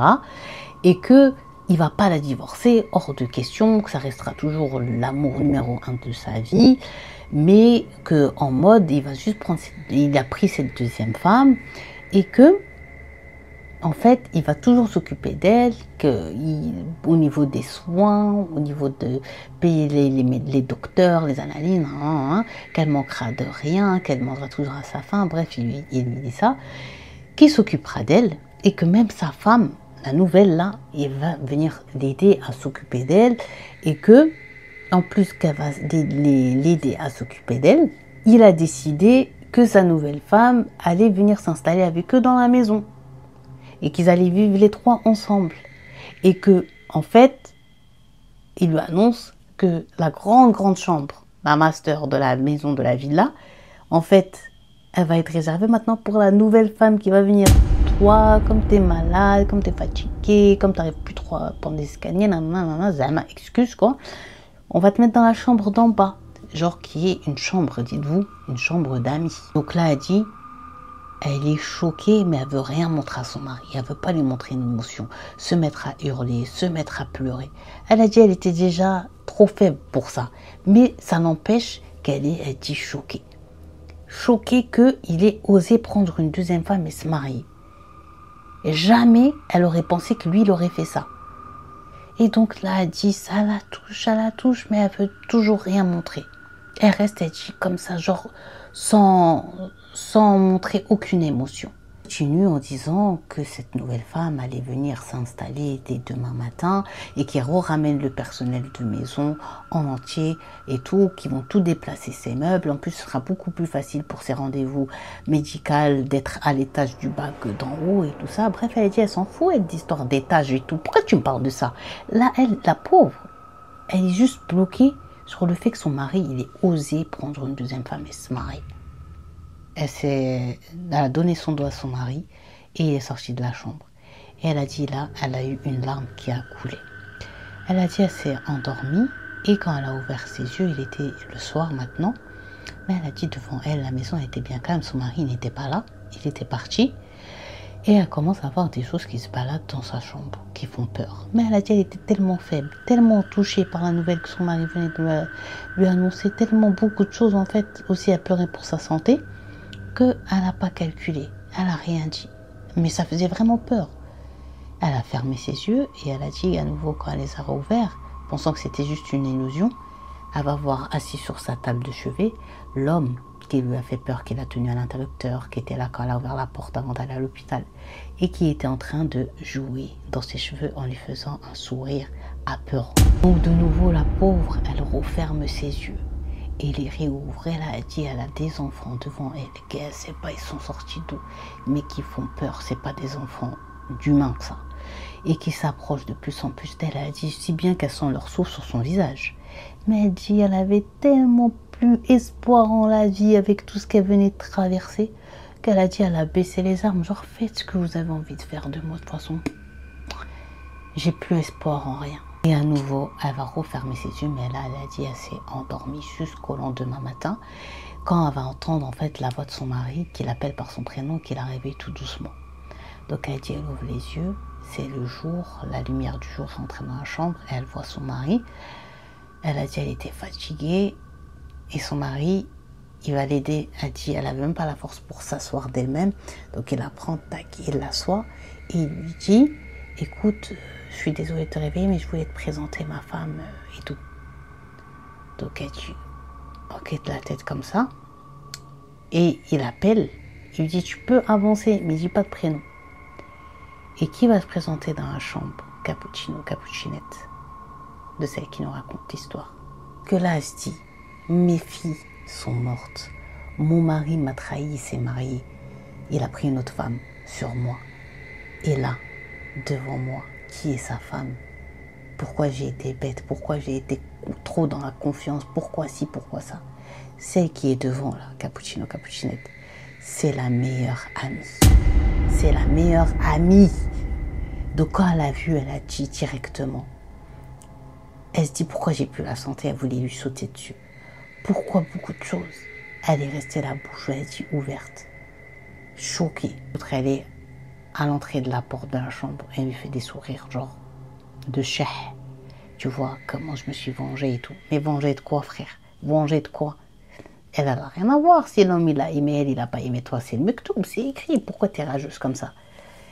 Et donc, pour elle, sa meilleure amie, là, elle était arrivée à ses fins dans sa tête. Et là, le cauchemar continue, puisqu'elle dit que maintenant, sa meilleure amie, comme le mari, soit il est en voyage d'affaires, soit il est du matin jusqu'au soir à son bureau, il ne sait pas véritablement ce qui se passe.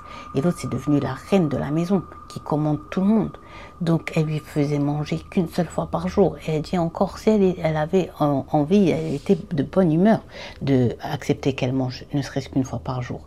Et elle dit, je ne vous parle même pas concernant les toilettes. Elle a dit, elle appelle, mais elle a interdit au personnel que si celle qui nous raconte elle appelle, d'aller la voir. Donc, la pauvre, elle dit plusieurs fois, j'ai dû le faire sur moi et rester avec. Et son mari, il passait pas tous les jours la voir. Et donc, elle restait, vous savez, avec les odeurs comme ça et tout. C'est grave.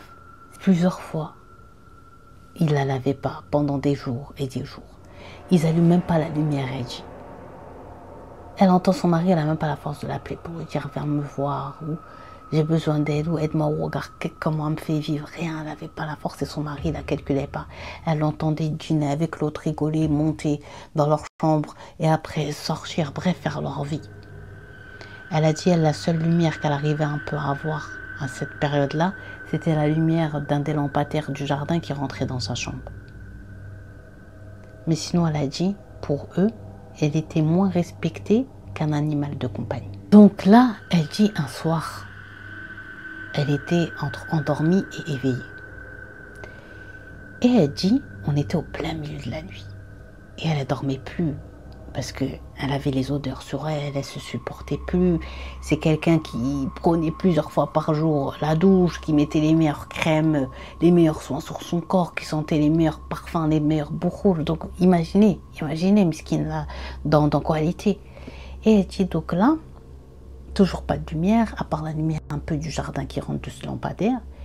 Et elle était endormie comme ça, mais pas totalement. Elle entend quelqu'un qui a ouvert la porte de sa chambre et qui l'a refermée. Mais genre qui est rentré. Et elle essaye de voir, mais comme c'est dans le coin sombre qui n'est pas trop illuminé par la lumière de dehors, elle n'arrive pas à savoir et voir c'est qui. Donc là, la pauvre, elle est en panique, elle commence à paniquer.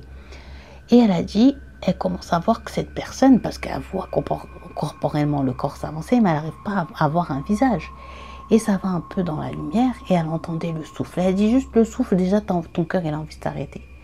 Et là, qui elle reconnaît?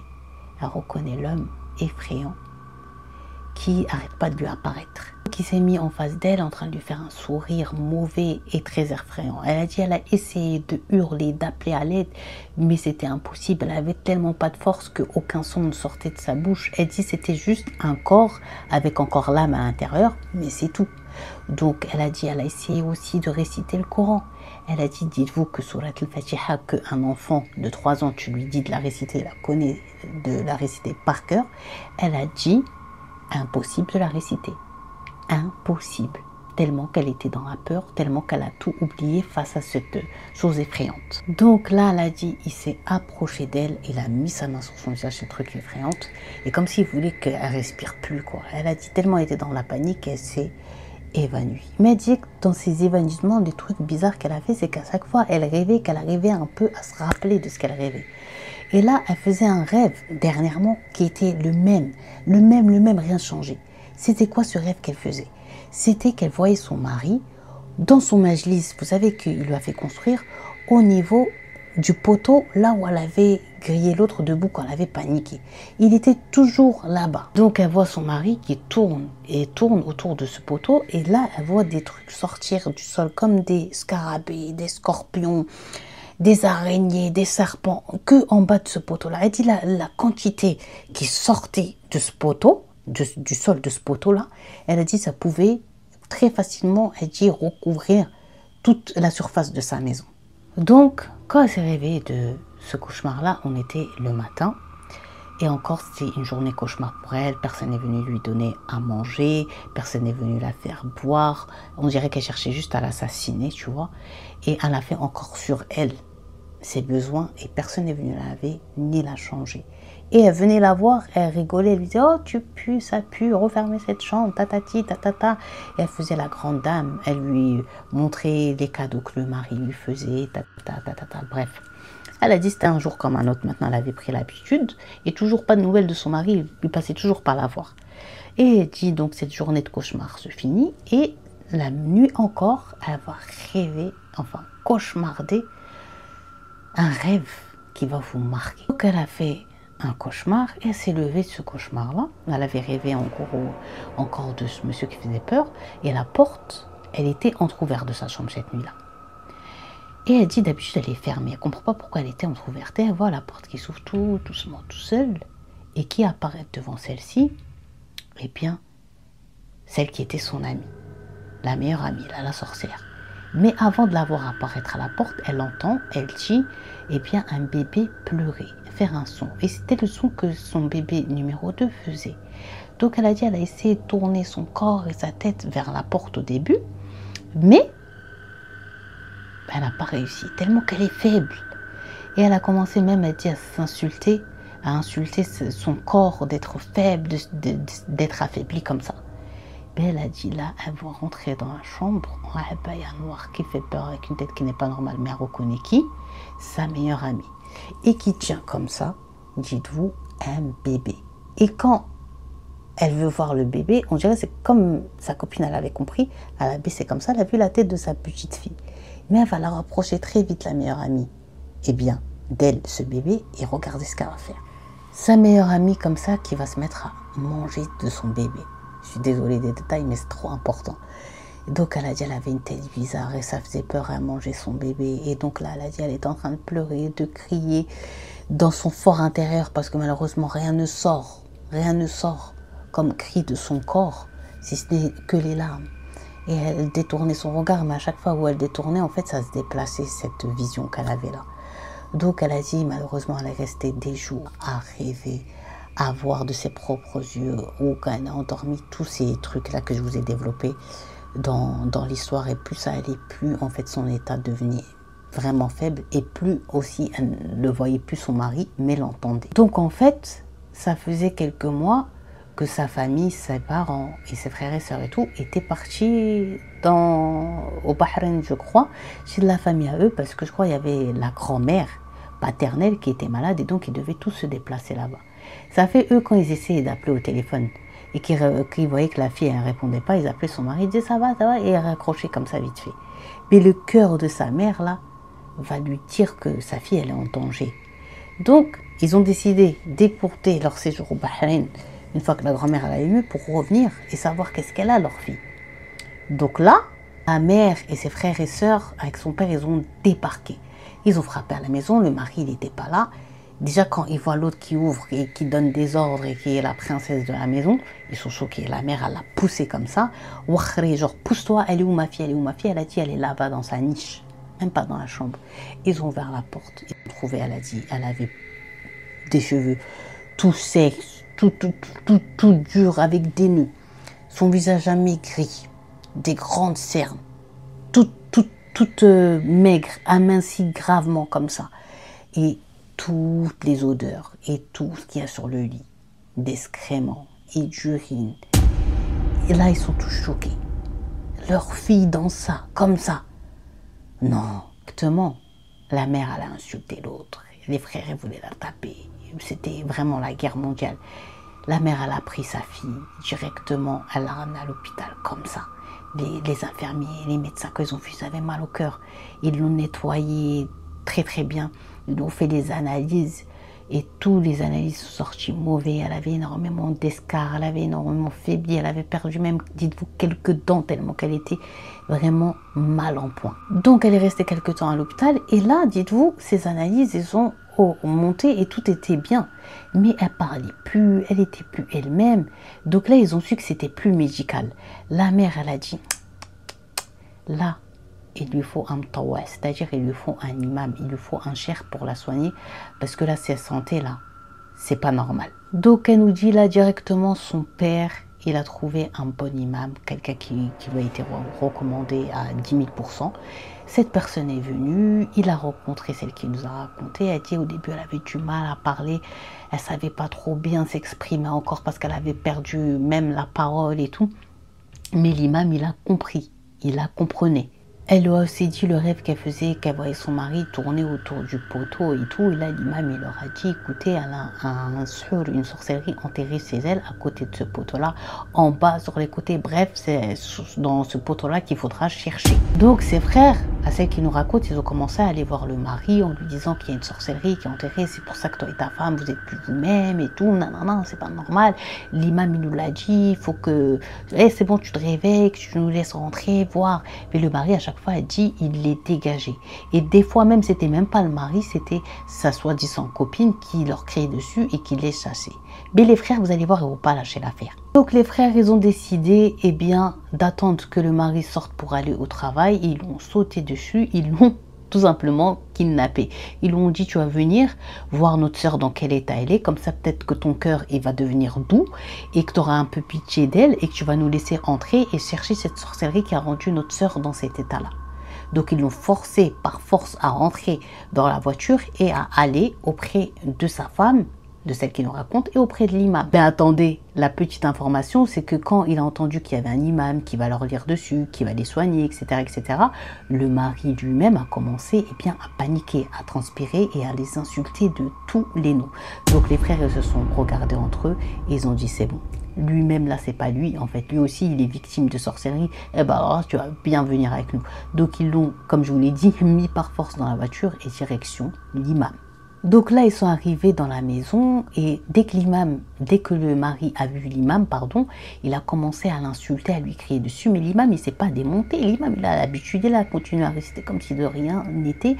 Et plus il récitait, plus le mari, il hurlait, il se tenait les mains sur la tête, il disait ça brûle, ça fait mal et tout. Ils ont compris donc là que lui aussi, il a été victime de sorcellerie. La famille de celle qui nous raconte, ils sont partis par là, la famille du mari, venez voir votre fils. Lui-même, c'était plus lui. Regardez, il y a quoi? Donc ils sont venus et quand ils ont vu l'état de leur fils, quand l'imam il récite, comment il insultait, comment il criait, comment il avait mal, comment il était plus lui-même, ils ont compris que lui aussi il a été victime de sorcellerie. Donc là l'imam aussi il explique à la famille du mari que la sorcellerie dont ils sont victimes ces deux-là, elle est enterrée à côté de ce poteau. Donc ils sont partis les deux familles demander l'autorisation de fouiller à la soi-disant meilleure amie. Donc là, c'est la famille du mari qui parle avec elle, écoute, les sont entrés et tout, voilà, non. Elle n'a pas voulu. Sauf que, ce qu'ils ne savaient pas, c'est que malgré que la villa elle a été construite avec une partie, de l'argent du mari, de celle qui nous raconte, la maison, elle n'est pas à son nom. La maison est au nom du beau-père. Donc le beau-père, il a dit, déjà, je suis chez moi, pousse-toi. Et directement, il les a fait entrer direction le Majlis pour aller à côté du poteau et voir ce qu'il y avait là-dessous. Donc là, quand ils sont rentrés, elle en a profité, la soi-disant meilleure amie, pour prendre quelques affaires, les mettre dans sa voiture et partir, filer direction sa famille. Donc eux, là, ils sont en train de chercher autour du poteau. Ils sont pris des pioches, ils sont en train de casser comme ils peuvent les fous, ils deviennent ouf. Une fois qu'ils arrivent à dégager bien du ciment, c'est là que la terre, elle apparaît. Ils commencent à fouiller. Il y a les deux beaux-pères, les frères et les sœurs du couple. Tout le monde cherche. Et là, ils vont tomber sur un petit sandouk, un petit coffret. Tout petit. Et vous allez voir. Quand ils ont ouvert ce petit coffret, il y avait les photos de mariage du couple. Vous savez quel jour elle les a volées, le jour où elle a dit, je veux voir les photos, l'album et tout ça. Que la petite, elle a pleuré, elle a pris des photos du couple. Les cheveux de la femme et les poils qu'il laissait sur sa tondeuse, son mari, la tétine de la petite, des photos de la première petite et de la deuxième petite, tout ça avec énormément de choses et l'odeur, on ne vous raconte pas, c'était horrible. Donc la famille, ils ont pris ce petit coffret directement chez l'imam. Il y avait celle qui nous raconte et son mari qui était avec lui, avec le reste de la famille. Ils ont donné ce petit coffret à l'imam. Il a commencé à l'ouvrir en récitant le Coran et à prendre une des photos du couple qui était enroulée dans un truc bizarre et il commence à l'ouvrir. Mais il disait, plus il déroule comme ça, plus elle écrit à la malle, plus son mari écrit la malle. Parce que c'est un truc pour faire qu'ils soient séparés et tout. Et il y avait une photo de l'autre aussi avec eux dans le coffre pour qu'il l'aime que elle, l'autre. Imaginez-vous ces dingueries. Donc il déroule et plus il écrit et il dit c'est pas grave, on va les soigner. Donc là l'imam il est en train d'ouvrir. Elle a dit il faut savoir ça faisait plus il déroulait, que ce soit elle et son mari sentaient qu'on était en train de leur couper le corps. Et elle a dit son mari va parler, mais c'était pas lui. Il a dit à l'imam si tu continues d'ouvrir, je vais la tuer. Je vais la tuer. Mais c'est le truc qui est dans le corps qui dit ça. Et elle, dans son corps, ce qui l'habitait, disait je vais tuer en parlant du mari. Vous imaginez l'horreur qu'ils ont vécu cette famille. Donc, ça menace l'imam. Je vais la tuer avant que tu aies eu le temps d'ouvrir la sorcellerie pour eux. Je vais si il est calculé pas, il récite, il ouvre. Et à un moment donné, quand il arrive sur la fin, il ouvre la sorcellerie, il continue à réciter. Les deux, le mari et la femme, ils vont bam, s'évanouir d'un seul coup et se réveiller au bout de quelques minutes. Quand il se réveille, elle dit que ce soit elle et son mari, elle avait plus de douleur corporelle, elle avait plus de fatigue. Son mari, pareil. Ils se sont regardés avec amour, comme au premier jour. Tout était parti. Elle dit la seule trace de ce qu'elle a vécu qui était restée sur elle, c'était la maigreur et tout ça. Mais sinon, alhamdoulilah, c'était fini. Donc là, Cappuccino, Cappuccinette, ce qui s'est passé, c'est que Quand il s'est réveillé, le mari, lui, il est au courant de rien, donc ils lui ont tout raconté. Et le pauvre, il a été choqué, effrayé de savoir que c'était à cause d'elle que ses filles étaient mortes, parce qu'elle avait mis de la sorcellerie dans le cul, elle avait mis de la sorcellerie à cause du truc qu'elle a mis dans le poteau, ça a touché la petite, ça l'a tuée, que c'était à cause d'elle, tout ce qu'ils ont vécu. Donc, la femme, elle lui dit, tu vois, cette photo, elle a pris tel jour, nanana, l'argent, elle avait demandé, en fait, l'argent, c'était pour nous ensorceler, alors que moi, je pensais qu'elle était dans le besoin. Le mari, le pauvre, il commence vraiment à ouvrir les yeux. Donc, directement, son mari, il a dit, j'ai pas besoin d'en savoir plus. Il est parti, il a divorcé sa femme, la deuxième, la soi-disant meilleure amie. Donc, elle a été sauvée, pas dans la maison à côté d'eux, mais chez des autres membres de sa famille, un peu plus loin. Et il a divorcé. Donc elle dit, concernant elle et son mari, petit à petit, il commence à se remettre et petit à petit, toujours, il continue d'aller chez l'imam pour qu'il les soigne au maximum de toute l'horreur qu'ils ont vécue. Donc elle a dit, elle et son mari, ils prient toutes les prières ensemble, ils récitent toujours les invocations, il y a toujours du Coran à la maison, elle veut plus d'amis, elle veut plus confiance à personne. Elle a dit carrément Snapchat, elle l'a supprimé de son téléphone parce que elle a dit pour elle, elle est sûre, c'est Snap qui doit attirer la haine et la jalousie de sa copine parce qu'elle savait pas en fait qu'elle n'était pas comme elle, qu'elle n'avait pas un corps blanc et qu'elle serait contente. Elle a dit si ça aurait été elle qui aurait eu cette vie-là que Dieu lui aurait donnée, eh bien elle aurait été contente, mais en fait ça lui a juste attiré la jalousie et la perte de ses enfants. Donc là, les jours et les mois sont passés. Alhamdoulilah, elle a dit que ce soit elle et son mari, leur vie, elle est redevenue normale. Ils ont déménagé. Elle ne voulait plus rester habiter dans la maison qu'elle avait, là, la villa, parce qu'elle avait perdu là-bas ses enfants. Il y avait eu trop de choses horribles qu'elle avait vues. Donc, son mari et elle, ils ont acheté une maison cette fois-ci à eux, qui n'étaient pas au beau-père et tout. Donc, tout s'est bien fini, on va dire, pour eux. Ils ont été plus amoureux l'un de l'autre que jamais, que là ils cherchent à adopter parce qu'ils veulent quand même avoir un enfant et même pourquoi pas plusieurs. En plus elle a dit ils ont les moyens, ils vont faire plaisir à un enfant qui a personne et qui veut être adopté. Donc voilà, et elle dit leur vie elle était normale et un jour ils vont entendre une nouvelle et que ce soit elle et son mari quand ils vont l'entendre ils vont être choqués. La nouvelle que la soi-disant meilleure amie là est morte, mais sa mort est bizarre. Sa mort, c'est une maladie qui n'existe même pas, qui l'a emportée. Mais beaucoup ont dit qu'elle a regretté son geste, mais qu'elle voulait jusqu'à la fin pas demander pardon, qu'elle a regretté par rapport à un truc, qu'elle s'était fait griller. Parce que le sorcier qui lui a fait cette grave sorcellerie qu'elle leur a fait subir, lui avait dit que si cette sorcellerie elle allait être déterrée, les choses qui étaient gardiennes de ces choses-là, de cette sorcellerie, allaient s'attaquer à elle. Et c'est ce qu'ils ont fait. Donc voilà la fin qui attend ce genre de personnes. Cappuccino, Cappuccinet, j'espère que vous avez kiffé cette vidéo. La perceuse va repartir, j'aurai même pas le temps de faire, je pense, la fin de cette vidéo. Mais en tous les cas, sachez que cette histoire, elle fait peur, mais aussi c'est une leçon. Il n'y a pas tout en vérité qui doit être partagé sur les réseaux. Parce que tu sais pas.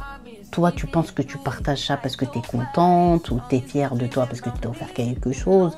Mais tu sais pas qu'il y a des envieux qui sont tarés et qui n'ont pas le même degré de foi et de gentillesse que toi et qui vont te jalouser. Par ça, là, juste par un snap. Elle lui a enlevé ses enfants. Elle lui a enlevé son mari. Elle lui a fait voir l'horreur. Elle lui a envoyé des genoux. Bref, elle lui a fait des dingueries.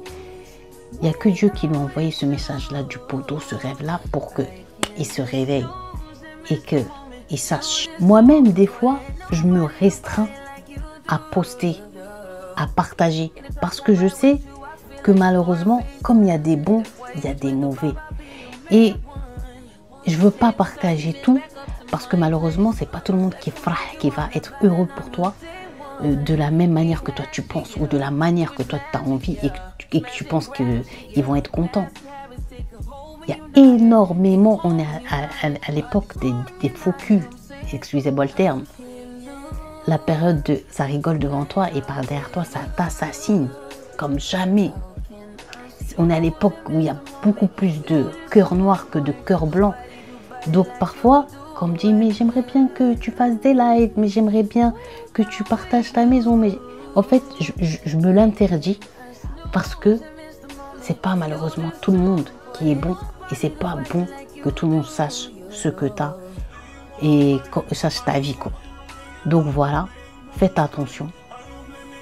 Vous voyez, eux, ils étaient amis, on va dire, depuis la petite enfance, 2-3 ans, jusqu'à leurs grands âges, là, qui se sont mariés et tout.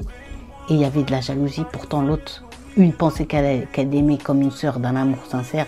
L'autre était jalouse. Une fois qu'elle a eu un meilleur homme, un meilleur avenir qu'elle, elle s'est transformée en monstre. Bon, cappuccino, cappuccinette, on m'a dit qu'ils vont utiliser la perceuse. Ils sont venus me dire. Donc, je finis cette vidéo comme ça. Je vous fais de gros bisous et je vous dis à très très vite. S'il vous plaît, faites attention à vous. Ne partagez pas trop votre vie privée sur les réseaux. Ça sert à rien. Ça attire que le mauvais œil et la jalousie et la haine. Et ça vous montre qui sont les vrais et surtout qui sont les faux. Mais préservez-vous. Faites attention. Et dites-moi si vous êtes d'accord avec moi. Je vous fais de gros bisous. Et je vous dis à très très vite. Inch'Allah. Ciao!